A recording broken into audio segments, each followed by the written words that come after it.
Hey everyone, welcome back to Aseens. So in today's video we will be talking about refraction, the second half part of the chapter light. The first part, reflection, I have already dealt till the rules. Regarding the ray diagrams, I'll just leave the links in the description box. So for the CBSE syllabus, but for the Karnataka syllabus the topic is entirely removed for, or I should say that it is skipped for this particular year. So now let's just understand what refraction is.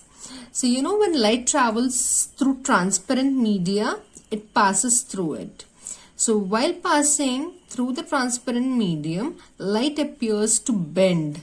So bending of light when it is traveling from one transparent medium to another is nothing but refraction. So it passes. While passing, it will bend. Okay. So now, we all know that speed of light is maximum in vacuum. That is in the absence of any kind of media. And it is nothing but 3 into 10 to the power of 8 meter per second. Okay. And now, cause for refraction is because of change in the speed of light. Because of the change in the speed of light, depending upon the density of the medium, this, the light speed will definitely change, and that will be the reason for refraction. Okay, now they have given you some examples over here, like bottom of swimming pool appearing higher. You might have observed this. Okay, as you can see here on the screen as well. Okay, you will observe, it will look as if the bottom of the swimming pool is higher than we expect. You can just do a little experiment over here as well. Take a glass, transparent glass with water, and just put your pencil inside, and what you're going to observe is your pencil looks higher than it actually is. It's actually over here, but it looks as if it is higher. So this is all because of the bending of the light in the interface. Okay, so and refraction through glass slab, this is what we have already studied in our yesteryears, but just refreshing our memories. Okay, so as you can see here, this is the incident ray. This is not the refracted ray, but the incident ray, just a misconception over here. So incident ray, and the one which is passing inside is the refracted ray, and the one which is emerging out is the emerging ray. So in all the cases, what we are doing is we are always drawing a normal. Okay, the one which is perpendicular to the surface, okay, the surface which is offering refraction, to that we are always drawing a 90, exactly perpendicular normal ray. So in both the cases we are going to draw. So this N, whatever dotted line you can see here, standing straight, this is nothing but the normal. So as you can see, this incident ray, okay, it was supposed to pass straight, it should have passed in this dotted line form. But that is not the case. As you can see here, it is bending. It is bending towards the normal. From here, it has bent towards this side. And once again, see here, where it is bending, exactly where the medium is changing. This is air and this is glass. So exactly where the medium is changing, you will see the bending. Once again over here, see here, the medium is changing over here from glass to air, and this is exactly where once again the direction is changing. Okay, so this is what happens in refraction. When it travels from one medium to another, it will change its direction. It will be bending either nearer to the normal or far away from the normal. The reason for towards the normal or away from the normal we'll be seeing in the further part. Okay, so this is all in a normal glass slab. So based on this, we have got two laws of refraction. Okay, the first one, the incident ray, the refracted ray, and the normal to the interface of the two transparent media at the point of incidence all lie in the same plane. We are talking about this, the incident ray, the refracted ray, and the emergent ray, as well as this normal. Okay, they all lie in the same plane. Okay, they are not going to lie in the different planes. Next, the second law, which is also known as Snell's Law. The ratio of sine of angle of incidence to the sine of angle of refraction is a constant for a light of given color and for a given pair of media. Okay, so what we are trying to tell you over here is sine of angle of incidence, okay, sine I, and sin r, the ratio of both of this. So sin I upon sin r will always be a constant. Okay, for a light, for a given color of light or for a given pair of media, they are always going to remain constant. So this is our second law for refraction, which is also known as Snell's law. So normally they ask questions, state Snell's law. Okay, so it's not to be confused with anything else. It's actually the second law of your refraction. Now coming to the next concept, that is refractive index. So refractive index is denoted as an N, most probably an italic N. So what is this refractive index? The ratio of speed of light in a given pair of media. So we are actually going to take the ratio of the speed of light in a given pair of media. What is this given pair of media now? Okay, so we are going to see this. Okay, light travels from one media to another. So we are talking about these two medias which are working together for the refraction of light. So these two medias together are nothing but the given pair of media. So imagine this is the medium 1 and this is the medium 2. Okay, so light is traveling from medium 1 to medium 2. So in this case, how are we going to denote our refractive index?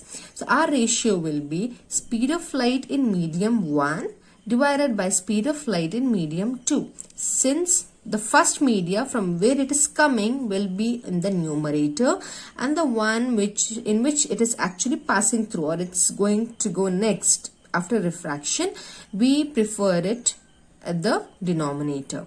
So if we denote it in terms of symbols, so nu1 upon nu2. Now if you observe over here, see here what they have denoted, your refractive index 2, 1. This 2 is referring to your second media, and the 1 over here is referring to the first media. Okay, where it is going, the second media is written first and the first media is written next in over here. But the ratio, the beginning one will be at the top, or from where it is going to come, it's at the top, that is in the numerator, whereas where it is passing after refraction, it will be in the second, that is in the denominator. Now that was about your refractive index. There is another concept known as absolute refractive index. Absolute refractive index is when your medium 1 is air. Okay, when your medium 1 is air, so we denote it as, see here, instead of writing V1, we write it as C. Okay, this C refers to the speed of light in vacuum. So if that is the case, then medium 1, if it is air or vacuum, we call it as absolute refractive index, and it's always C is, the value of C is this, as we have seen a while before. So our refractive index will be C upon V. So this refractive index is nothing but absolute refractive index.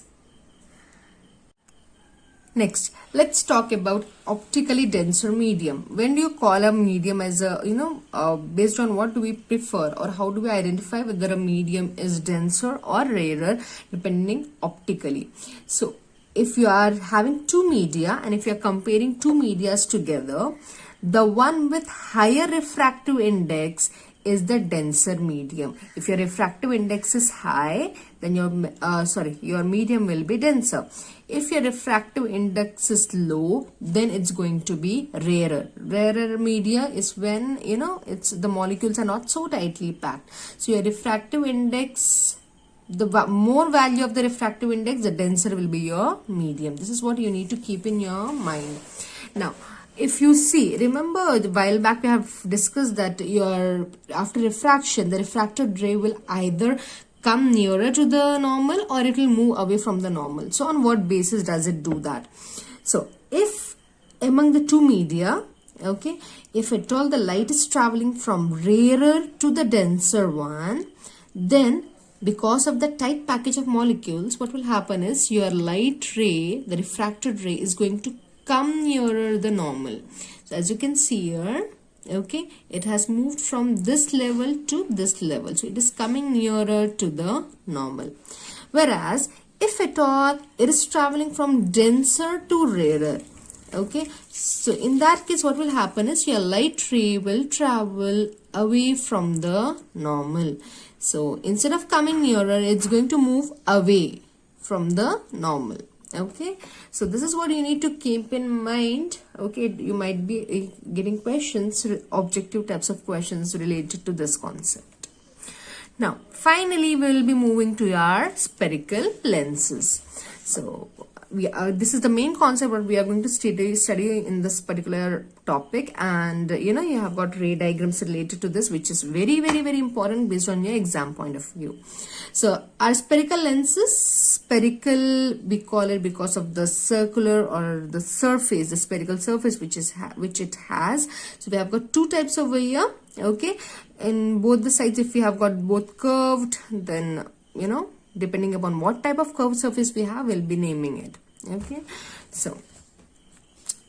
so we have got convex and a concave lens. So normally for convex, what I prefer to remember is a C, and for concave I prefer to remember is an opposite C. Now if you observe over here, see, this is plano convex, one side is plane and one side is convex, so C.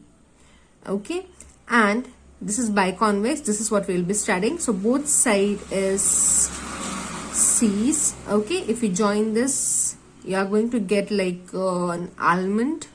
Okay, almond shape. Whereas in case of concave, what happens is here you will get C, one side will be the opposite C and the other side will be a C. So it's like narrower or thinner in the center and thicker at the edges. Whereas in case of convex, it will be narrower or thinner at the edges and thicker at the center. So thin from corners, convex lens, this we are talking about. Thin from corners and thick at center. Okay, and this one thick at corners, you can see here, and thin at center. Now convex is a converging lens, whereas concave is a diverging lens. This I can show you with the help of this picture, this figure. Okay, see here, in case of convex lens, what happens is whatever light rays you are which is going to pass through it, imagine whatever light rays you are sending is parallel to the principal axis. So on passing, what will happen is they all are going to come together to a point of principal focus. Okay, as you can see here, all are joining and meeting at a point. Hence, since it is converging the light rays, it is called as converging lens. Whereas if you observe in case of concave lens, it's going to be the opposite. Whatever rays of light are running parallel to the principal axis, after refraction, okay, after passing through the lens, what will happen is they will disperse. And if you trace them back, this dispersed rays of light, see, this is the one which is the refracted rays. If you trace them back, they will appear to be coming from a point F, that is principal focus. Okay, so this will be the point from where it looks as if they are coming from. So hence this is called as a diverging lens, whereas convex lens is called as the converging lens. Next, we are going to talk about rules for the image formation for the ray diagrams. Okay, so now if you see in your textbook, okay, it's on page number 89. From 89 it starts. They have given the rules for both together. Okay, and most of the students here find that confusing. So what we are going to do is we are going to see for each one separately. Okay, so first we are going to talk about our convex lens rules, and then we will go for concave lens. Regarding the ray diagrams, there is already a separate video uploaded. I'll just leave the link for those in the description box so that you can check it later on. Okay, so now the first case, the first rule, a ray of light parallel to principal axis of a convex lens always pass through the focus on the other side of the lens. Now just to clear a doubt to you people, you might have observed that you have got focal length on both the sides. Okay, so this is because you have got two curved surfaces. So one stands for one curved surface and the other will stand for the other curved surface. So that is nothing to be confused about.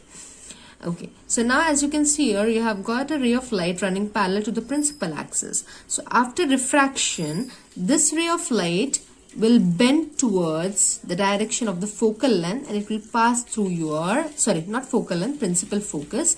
It will bend towards your principal focus and will pass through your principal focus.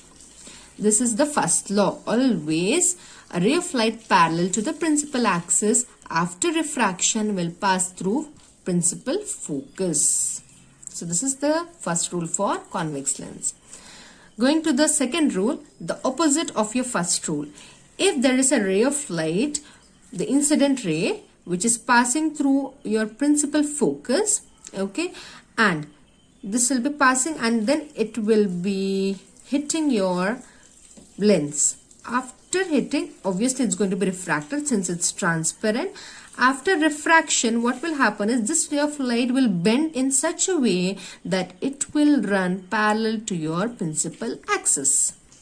So if it is in the first case, first it was parallel and then it was passing through focal length. In the second case, they were passing through your focal length, sorry, principal focus, but after refraction, it is passing your, it's going straight through your principal axis. Okay, it will be parallel to it. So this was your second law.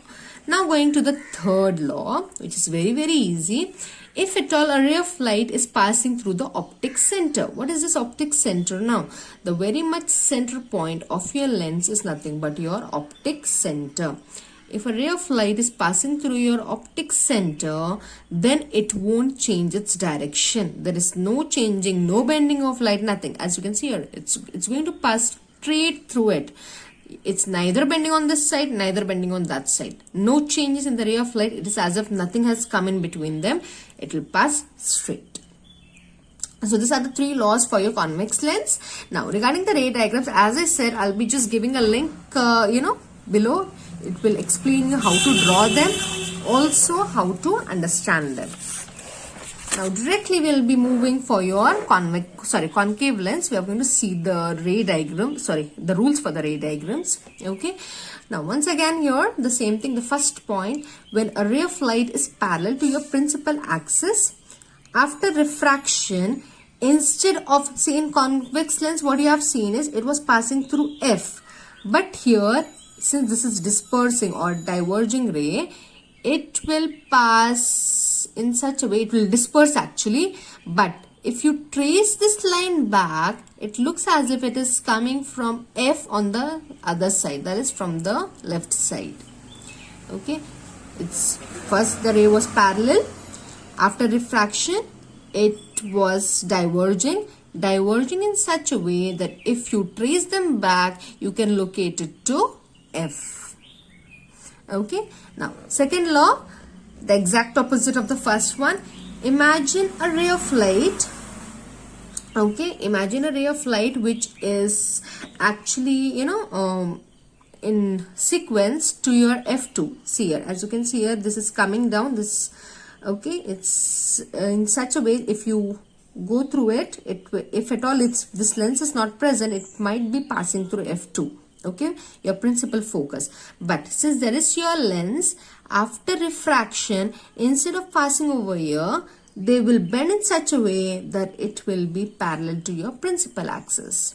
Okay, a ray of light which is in sequence with your principal focus, after refraction will be parallel to your principal axis. So this is your second law. Okay, so this is your third law. So when a ray of light passes through your optic center, it's not going to change its direction. This is what we have already discussed in case of convex lens. So whenever a ray of light passes through an optic center, there is no changes in the direction or in the bending of light. It's going to pass exactly as it was passing.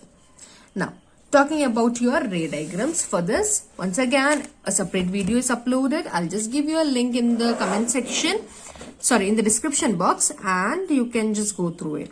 Regarding the sign conventions, once again, and the lens formula, how to, change the signs of it, everything is explained in detail in separate videos, which you will be getting the links in the description box. I'll take care that I have mentioned separately and clearly, so that you can just go check it out to understand those concepts. Since it's a very detailed concept, I have already done a separate video on it. Okay. Okay, so let's talk about power of lens now. Okay, so we know we wear specs. Okay, we have got spectacles very commonly nowadays. So we decided, how do we decide what person has to wear which type of lens, or what should be the power of it? Each one's eyesight is different from one another. We might not be needing the same power. This, the amount of bending of light, at what extent do we need, at what extent we don't need. So it's all decided by this power of lens. Okay, it's nothing but the reciprocal of the focal length in meter. This is what you need to remember about. The power of lens is nothing but the reciprocal of your focal length, that is P is equal to 1 upon F, but this F is supposed to be in terms of meter, okay, and nothing else. So degree of convergence or divergence, it's all depending upon this power, and everything has got a unit. So here too we have got a unit, and this unit is nothing but diopter. It is denoted as a capital D. So one diopter is nothing but 1 per meter, okay. 1 per meter, because since it's supposed to be in reciprocal form, so we use this particular initiation. Okay, so if I have to define one diopter, it's nothing but the power of lens whose focal length is 1 meter. Okay, so now if at all you might have observed that your power is always in the negative or positive format. If you have seen your spectacles number, whatever your doctor gives, prescribes to you, so you might have observed that some of you might have negative ones, whereas some of the others might have positive ones. The ones who are having positive ones, they are nothing but are prescribed with a convex lens, whereas the ones who are having the negative ones will be prescribed with a concave lens. The negative numbers or the concave lens is given for the people who cannot see the faraway objects clearly, whereas convex lens or the positive numbers are given to the ones who cannot see the nearer objects clearly.